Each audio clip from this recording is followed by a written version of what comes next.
Welcome to episode 2 of Over a Cup. In today's episode, we talk about our best kiss. Not our first, not our last, I guess, but the best one. The one that actually made us melt. Take note, it doesn't really have to be from your significant other, but it has to be the one that you remember the most. It has to be the one that sort of like set your standard for the rest. Here's how that conversation panned out. Anyway, where were we?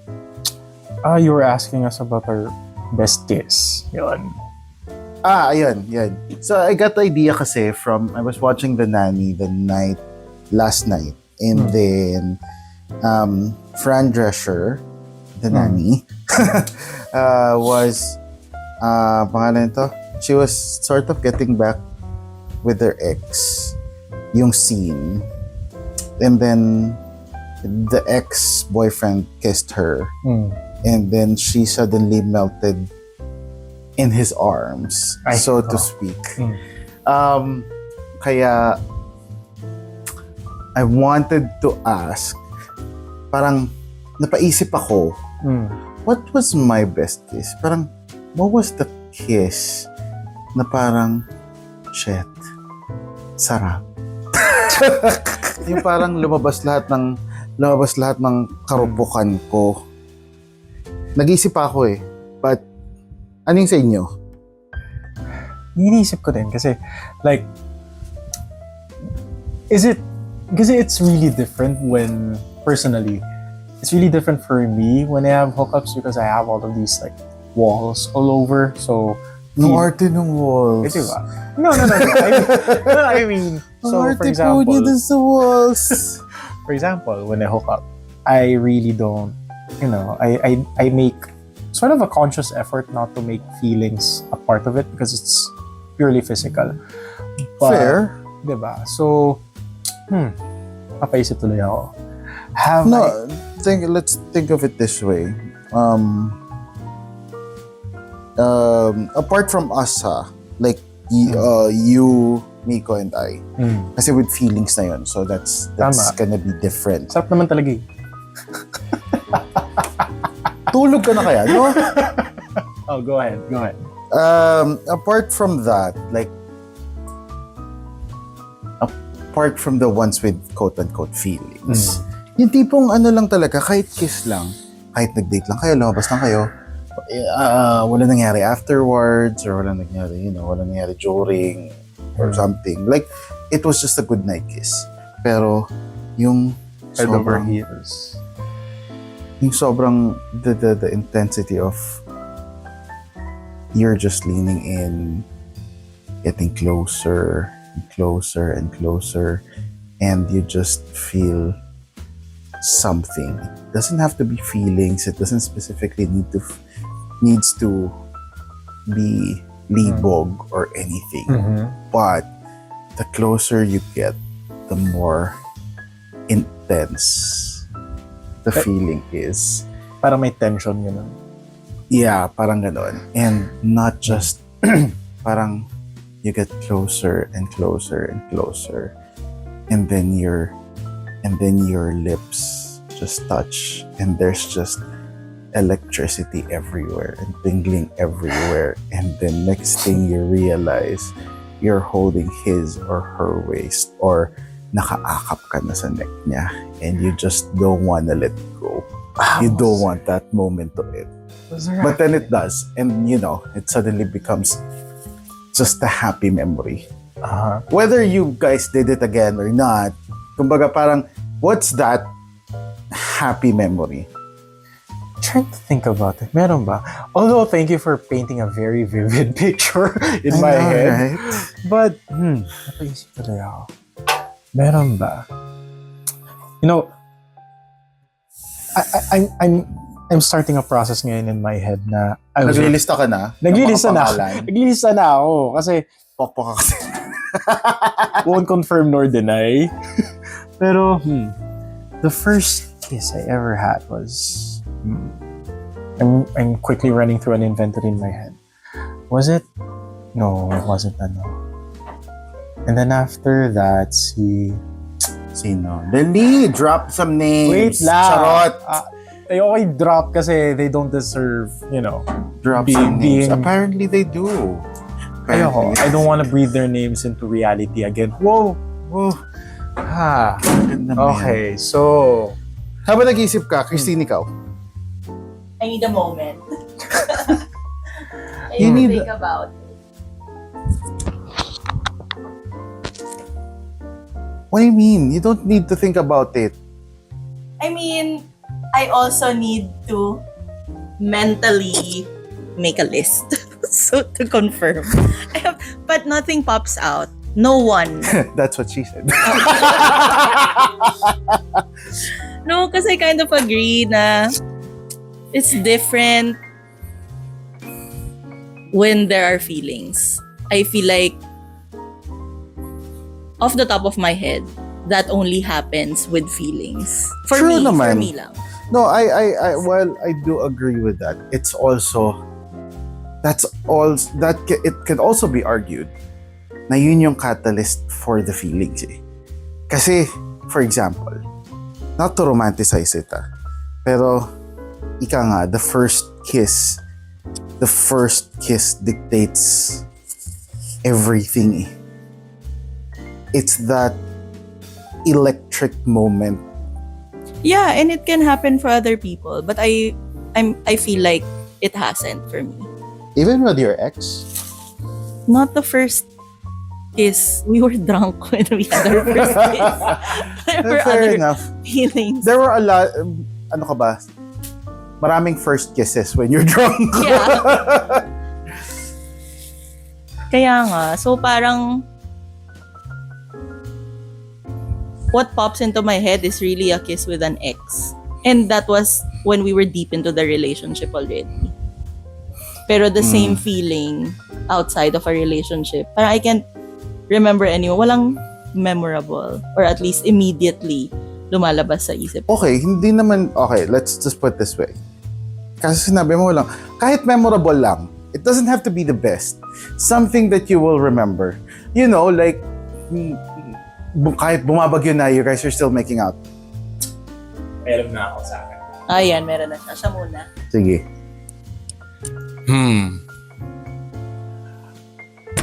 Naalala ko na. I have this vivid image of this person na thank you for the cue, by the way, when you said na kahit bumabagyo na, you're still kissing. Okay. My God, is this a telenovela moment? Hindi naman. But, you know, when I was kissing this person, I thought at the time that they were the one. Because They was the one. they was the one. Kasi, how do I say this? It wasn't planned, but there was this palpable tension in the air that Palpable! there was Oh. this, the tension was so thick that you could cut through it with a butter knife. So there was this intention to just get closer and closer. And at the time, I thought, well, maybe something that's just physical. But the moment when our lips touched, it wasn't electrifying for me. It was sort of like seeing fireworks in the middle of the night during New Year's. No. It was that's for me. I'm a very visual person. So when our lips touched, yun na nga, may nagpasabog ng goodbye Philippines and everything. And the kiss wasn't torrid.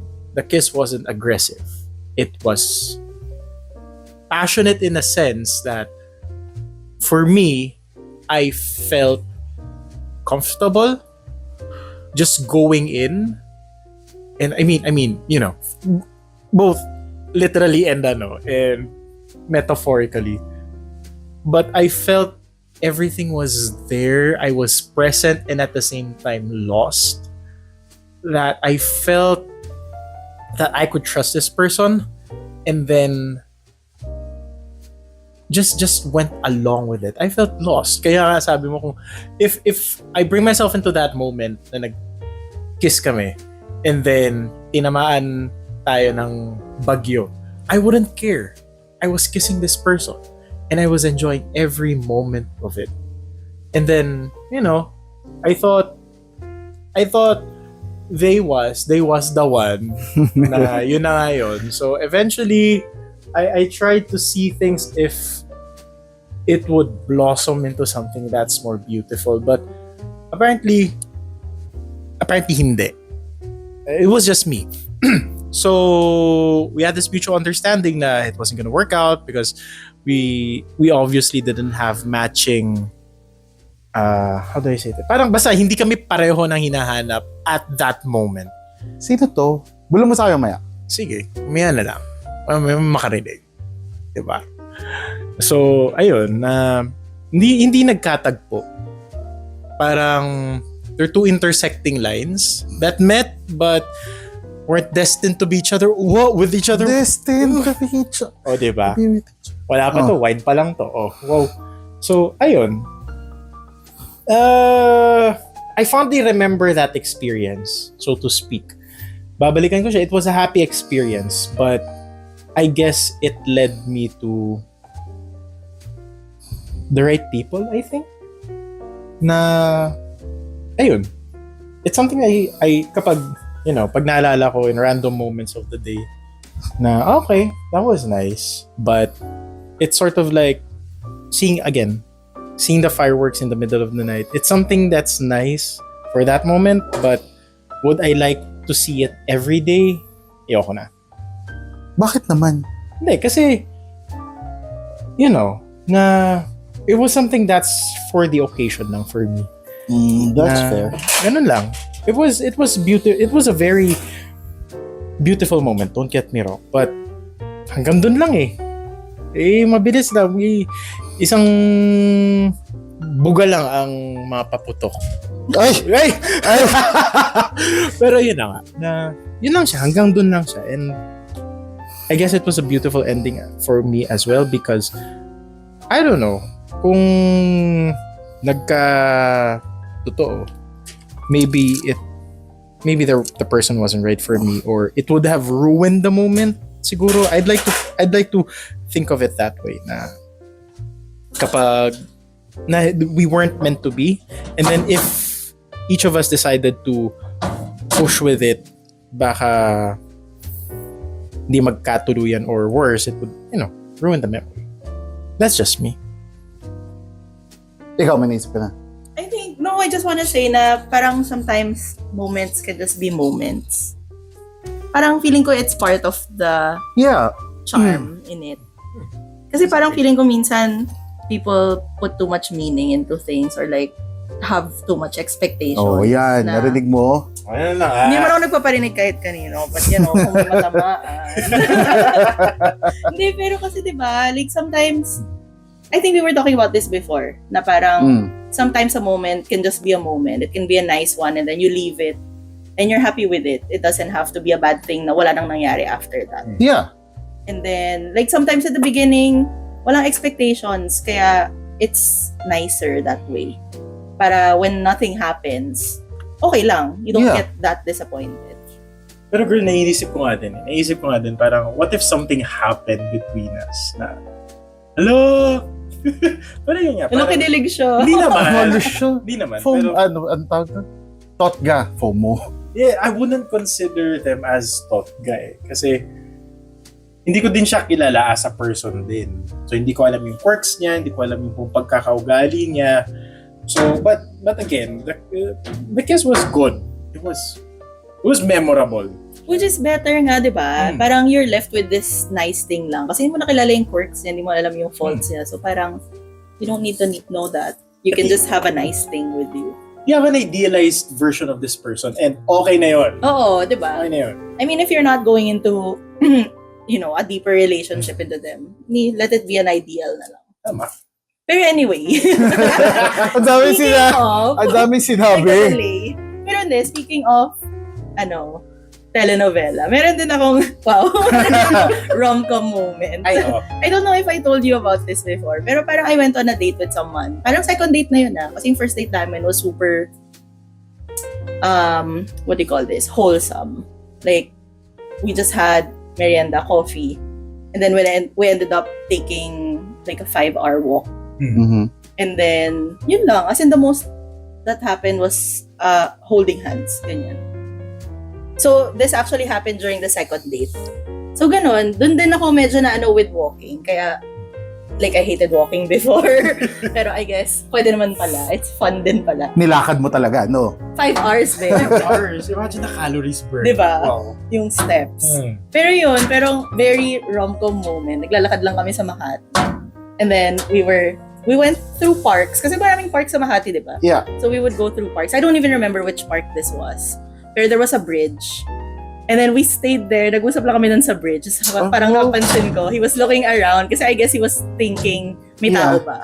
Should I, Tapos should I yun, look he leaned in for a kiss. Tapos dun kami nag-first kiss sa bridge. Tapos Ay. parang, ang cute. How did it feel? It was really nice. Kasi parang you were also aware, or I was also aware of the context. Na parang, look, nasa park, nasa bridge. Ay, rom-com. Bida ako dito. Ako yung main character. Parang ganon. Yun. Very high school fantasy. Yeah, di ba? Very cute. Mm-mm. Pero, this is also the guy I was telling you about who stole my jacket. So, moral of the story is, rom-coms aren't real. Oh, he was Minsan the one. iwanan mo na lang doon. He was the one who made you wait. Can we not? Pero siya yun. Yeah. Siya yun. Siya yun. Kaya nga sinasabi ko Siya yung sa'yo, pinagpalit ka sa LOL. LOL? no, not LOL. It wasn't even a computer game. It was an online session with friends. D&D? No. Like a board game they just did online. That's Pero okay. anyway, yun lang. It started out really nice. Yeah. Very, Kaya may mga cutesy. instances na hanggang dun lang, okay na. Mm-mm. Yeah. Sometimes actually those are even better. Bakit? Hindi, kasi the moment ends there eh. Yun The nga. moment Parang it ends on a good note. the moment does not get doesn't get ruined. Yeah. How I Met Your Mother. Which That- part? The scene with the best the best niya naging jowa, the baker. Mm-mm. 'Di ba? They were in the wedding and they just had this one perfect kiss. And then Victoria walked away from Ted while Ted was closing his eyes so that they could leave it as that memory. Mm. Sure, marupok naman sila pareho, bumigay din sila after. Pero, alam mo yun, that's what they wanted. No names, no nothing, just one perfect kiss, just one perfect memory. Yeah. Wala pa rin ako maisip sa akin. I think kuha na tayo ng papel. Ano Lista na natin. nag-Rolodex na ako sa utak ko. Di pa ako sa haba na pinag-usapan natin, di pa ako lumalagpas this year eh. Charot. Wow! Wow! Iba. No. Booked and busy. I will neither confirm nor deny. Siguro there was one memorable, but it was memorable because it was high school. Like, With it the was- hormones and the... yeah, it was literally just like puppy love. Hmm. Like, we were supposed to be studying, Right. and we ended up making out for like literally half an hour. Non-stop, ha? No breathing in between. God. I swear, no breathing in between. Yung chin namin, tsaka yung leeg, puro laway na. Not Yo. because we were making out, but because tumutulo na talaga siya. Ganun na karami yung pinasa namin. And nobody It's giving laplap. Oo, laplapan talaga. Nobody wanted to stop. Parang ganun. But that wasn't like, I don't even remember yung kay Miko. It's been so long. Sobrang tagal na, sobrang dami na nagbago. Nagbago na yung personalities niya, personalities. Ang dami. Nagbago na yung personality niya, nagbago na rin ako. I doubt that we kiss the same from before, parang ganun. We kiss each other rather, the same from before. Pero may telenovela moment ako. Not with a kiss. Ano yan? It was followed with a kiss, but parang smack lang. Ah. Kasi nag-away. No. I was still with my ex-girlfriend, the one before Miko. And then, I'm not sure if you guys are familiar with the San Pedro area eh. No. Basta there's this big intersection sa San Pedro, sa may United. Tapos, doon sa may manok na San Pedro. Tapos, palabas yun ng village nila kung saan siya dumadaan. And then this is San Pedro Highway. And then may 7-Eleven dito. Eh, saktong-sakto, that was the time I knew she was gonna get on the bus. And then, that was also the time... Oh my God, may Meteor Garden moment pa to. Ay, wala naman, Meteor Garden. May paghabot ng bus. That was also the time na sakto dumating ako coming from work. So, doon ako bumaba. Just so I could see her. Yun. Tapos, just so I could see her talaga. And then, so naghihintay ako doon across the street. Tagal pa niya, nakita ko na siya from afar. Pumasok pa sa 7-Eleven. I really didn't have to wait long na parang pagbaba ko ng jeep, pagtawid ko doon sa kabila. She was like 2 minutes after dumating yung tricycle. Bumaba siya, nakita ko na from afar. Nakita ko na from across the street. Pumasok 7-Eleven. Tapos lumabas na siya, nandun siya sa kabilang side. Saktong-sakto, pag lagpas niya doon, alam mo yung moment sa movie na pag alis ng bus na nasa harap mo. Ay, wow! Ganon yung moment Pag-alis noon. ng bus, nandun siya sa likod. Nandun ako. Ay! Wow. As in, With the slow-mo. Oo, the slow-mo yung pagandar ng bus, dahan-dahan umalis na ganun. Tapos, ngayon, I was smiling from may dala akong chocolate yata or something. I don't know, or wala akong Ganda dala. ka. Mas maganda siya. Siya yung May regalo eh. siya yung pinuntahan ko eh. Great. Ayun, yun lang. Tapos kinis niya ako after. Siyempre, hindi maka pwede maglaplapan sa San Pedro Highway. Di ba? Alam mo, Why so not? gano'n. In the middle of the night. But, yeah, yun. High school was... That wasn't high school. Ay, ilan taon na? I was working na. That was before Miko na. Okay. So, we were still in school. Pakyo kayo. Nag-essay Ulul! nag-essay pa ako nun. I feel like. That's true, pero ulul. That is actually true. Wait, that was... Naging kami 2013. 2012 kami nag-meet.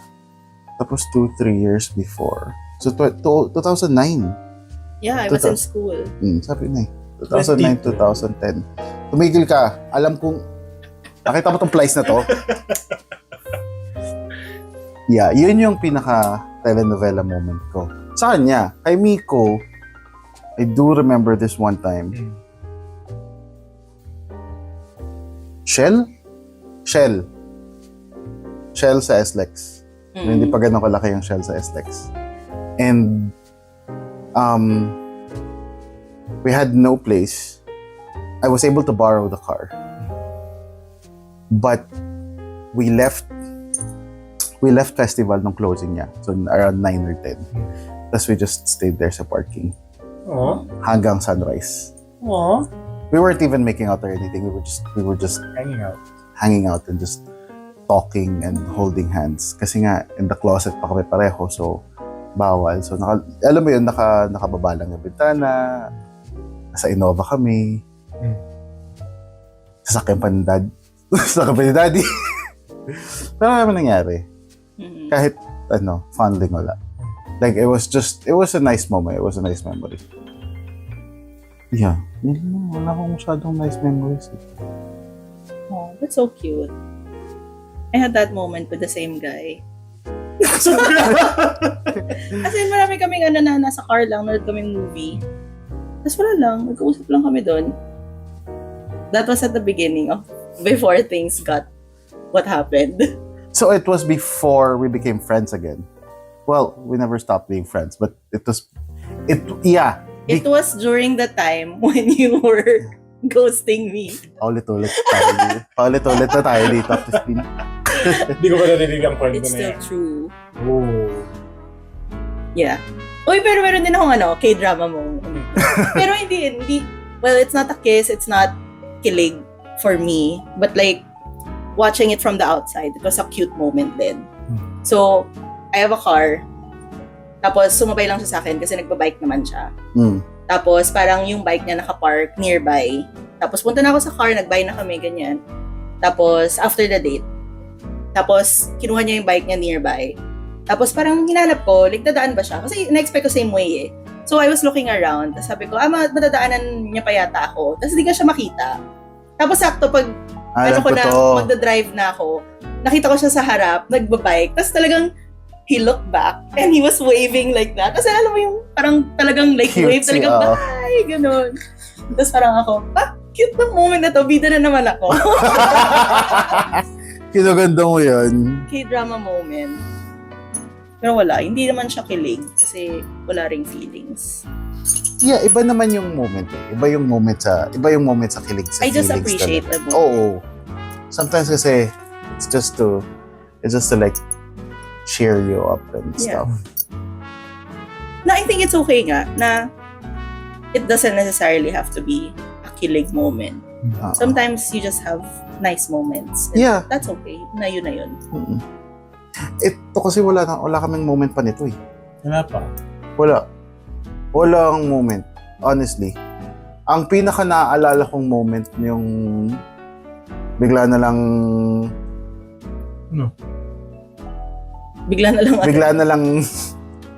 papatong ako, bigla na lang tapos bigla na lang yes sir. Parang ibang moment yun. Moment naman yun. Pero I was like, okay, first time natin mag-meet. Sige, yes sir ka agad ha. Yung sigurado ka dyan. Well, I mean, to be fair, He knew who was boss the first day around. And that's what made you melt. Yeah. well, I mean, 6 months in. These things take Wait, time. 6 months na ba? Oo. 6 months na yung last. 6 months na. March, April, May, June, July, August. Hindi, April. March naging tayo eh. So March to April, April to May, May to June, June to July, July to August. August to September. Oo nga, 6 nga. Okay 6 nga. Eh kasi kung bilang niya magiging 7 eh. Tama pa rin. Tama yung pa rin niya. ako. Fine. But I mean, these things take time. If they happen, they happen. Yeah. Sometimes. I mean, we were there for big moments. Definitely. Yeah. And Ano ba yung naisip tuloy? I think one of these days, pag nag-gym siya, tas pauwi na, tayo ka lang sa labas, gano'n.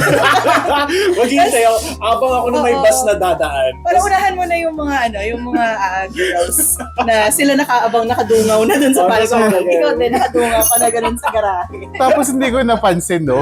Dire-diretso lang ako nagbareho. Kaya sasabihin ko, hindi ako makakapunta, pero paglabas mo ng garahe, nakita mo ako nandun sa labas. Ganyan. Tapos hindi mo ako mapapansin. Oo, yung mga gano'n, nasa gym siya. Tapos, hindi ako makapunta this weekend. Pero pagbalik niya, Nandun nakatayo ka na sa pinto, gano'n. Tapos magagalit ako dahil hindi mo makikita. Putang ina nito na. Wala pa isip tuloy ako kung meron ba akong K-drama. It's my ex. Ano ba? Walang, I don't think may K-drama moment, but nice moments meron. Yung makes you fuzzy. Hindi naman fuzzy, but makes you content, I guess. I remember this one time. Pumunta yata kami. Laguna yata. Oh yeah, we went to Laguna.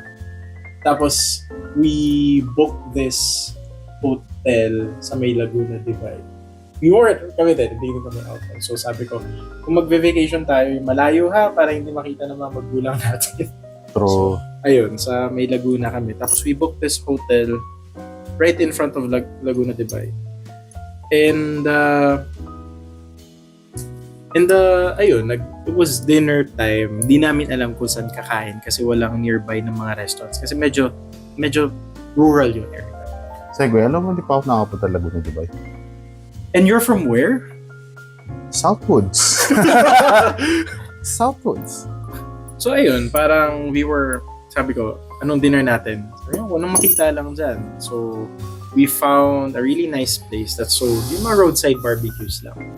Sabi, sige, okay na to. Bili kami, tapos yung nakasupot na kanin.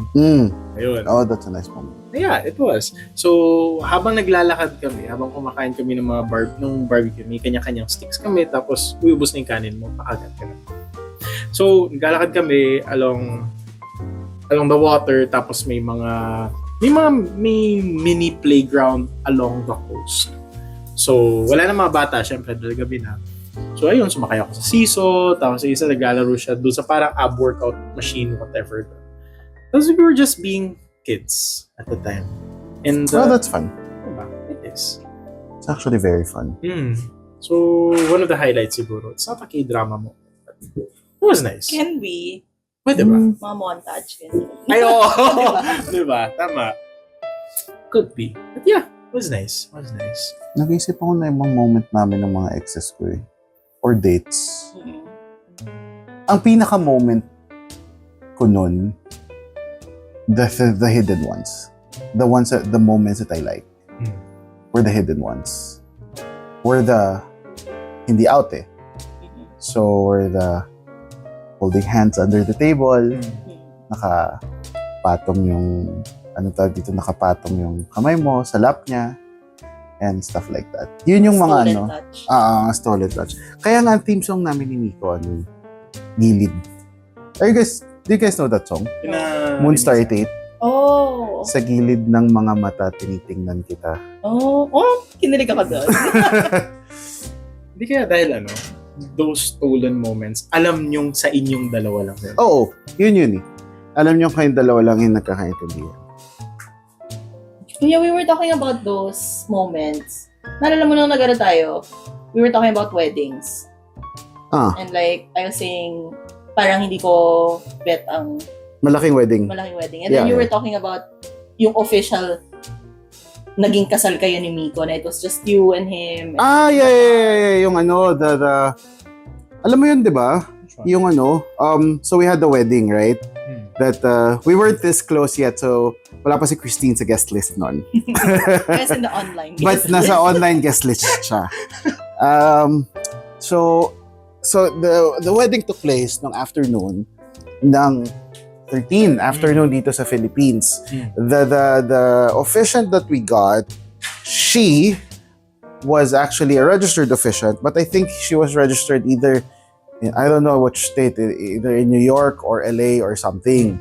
But we got her because she was my cousin's fiancé. My cousin, who's also a she, turned out, tagal na pala nila. So, ayun. Well, yeah. Tapos sila, syempre, lesbian din, and then officiant yung isa. So, it had more meaning. But, the marriage license itself, we couldn't get it unless we got someone who was registered from the state where we're getting it from, which was Utah. Utah ba? Yeah, basta yun. Anyway, so ang nangyari, kasi ito pa, add mo pa yung complication ng time difference. We really wanted the 13th kasi that was the day we met. We really wanted the 13th. But the time we were gonna do it, hindi pa 13. Hindi pa 13 sa US. So, ang mag-register sa kanila, 12. So, kaya kailangan namin i-adjust. So, that wedding was just purely a ceremony. Yung sa Neil's Kitchen sa Alabang. As in, walang license yun. The actual wedding took place in the car. Oh, I didn't know that. Talaga? Di ba namin nakakwento? Sa car. Exactly. Even when you told me about it, that was the first time I really? thought about it. Yun. Sa car. Sa Kasi, That car? yeah, this car. Okay. Kasi, natapos yung wedding. Hapon. So, tara. We thought 3:30 for enough time for us to go back to Mandaluyong to meet the actual officiant over Zoom. Pagkalala ng traffic sa EDSA, so alam mo kung saan kami nagpakasal? Sa loob ng kotse. Sa ibabaw ng Guada Bridge. As in, doon talaga. Doon kami naabutan. Nag-open kami ng Zoom. Tinawagan namin yung mga best men namin. Ako si Jonier, yung pinsan ko. Then Miko, si Beppo. Mm. And then that's where we got married. That's where we said our I do's. Sa ano? Sa Guadalupe. Sa tulay ng Guadalupe. O, di ba? Pero ano, I mean, with my experience sa parents ko, I think that's going to be a very fun story to tell if you guys decide, to have kids. Oh yeah, we are, that's a that's a different conversation. Mhm. But it's so cute. Yun nga Wow. Kasi parang in my mind, the grand, gestures of declaring your love for each other and then telling the whole world and stuff like that. That's nice. Pero parang for me, it's so much nicer when you have these moments na sa inyo lang. Sa inyo lang. Right. Na parang, there are things na, maybe it's selfish, parang I wanna keep it just between the two of us. It's like ours to keep. Right. Correct. Like, I wanna share stuff, like our love with other people too, but I also wanna keep some of it just for you and me. Parang ganun. Wala lang, mas cute eh. Yeah, tama naman. Yun yung marami with dito. Kasi parang it's so the public that's directly around us is not ready for the story yet. Mhm. So most of the moments with this partner are usually intimate. The irony there, since lahat intimate, wala nang maalala kung ano yung pinaka-intimate. Wala nang basis for comparison. I'm pretty sure we'll look fondly on these moments naman eventually. Pag tumagal. But yeah, These things happen. I mean, they happen. When they happen, they happen. yeah. But parang, just like with the kiss siguro, in that moment, hindi pa, it's kind of like wine or like meat. Hindi pa siya nag-cure ng maayos. It's only when you let time pass na when you look back on it, it has a certain depth or complexity na at the time, sure, the best kiss was electrifying. Yeah. But now that you look at it, it wasn't only electrifying, but you look at it with a certain level of fondness. Exactly. It's nice. Ay, may naalala ko. May isa pa akong telenovela moment. Ah. As in, so, we weren't out. But, Miko was more daring than I am. So, he would grab my hand publicly. Ako yung hindi ko pa kaya kasi hindi pa ako ready. And then, we were in Greenbelt, we were hanging out, tapos dumating yung ex-girlfriend ko. The Kasi- gasp. No, because we were friends. Oh. We were friends. Oh. Sorry talaga. Pero she knew I liked Miko. She didn't know we were together Okay. already. So, syempre, we had to keep the story up and all that. Pero hindi naman namin Hindi naman namin tinago sa kanya naglalandian na kami. Kumbaga. So, what she would do, sira ulo rin to eh. That night, she was being so sweet. Super sweet. Super clingy sa akin. Si Bakla, nakasimangot. Promise ko sa'yo, yung selos ni Miko noong time na yun, ibang klase. That's what you call an ally. Yung selos talaga ni Miko. Kasi naging group na rin kami with some other friends. Yung tawa niya, alam mong fake lahat. alam mong pilit yung tawa, alam mong mainit yung ulo. Alam mo, hindi ko pa nakitang magselos. Hindi mo na makikita. Ayun nga eh. Promise ko sa'yo, hindi ko na nakikita. It's not that, it's just too much of a negative emotion. At the time kasi, I guess you wouldn't want to see it then. I took the brunt of it eh. You wouldn't want to see it then. I mean, Ay nako, pag naging emotional si Miko, iba. Sobrang iba. So yun nga. Tapos, my ex had to leave na. So, I think for work or something. Basta she left earlier. Tapos sabay na kami ni Miko, umuwi. Kasi pa-south kami pareho. Sakay kami ng bus. I wanted to make a grand gesture. And this was considered a grand gesture. Oh, sige. I wanted to kiss him publicly. So sabi ko sa kanya, siya maunang bumaba eh. Kasi alabang din, pasita. So siya maunang bumaba. So pagtayo niya, as in nakatayo, tumayo rin ako na ask for a kiss in the middle of the bus. Ano sabi niya? Tinalikuran ako. Deserve! Yung tingin sa akin ng mga katabi namin, parang naaw. Oh, see?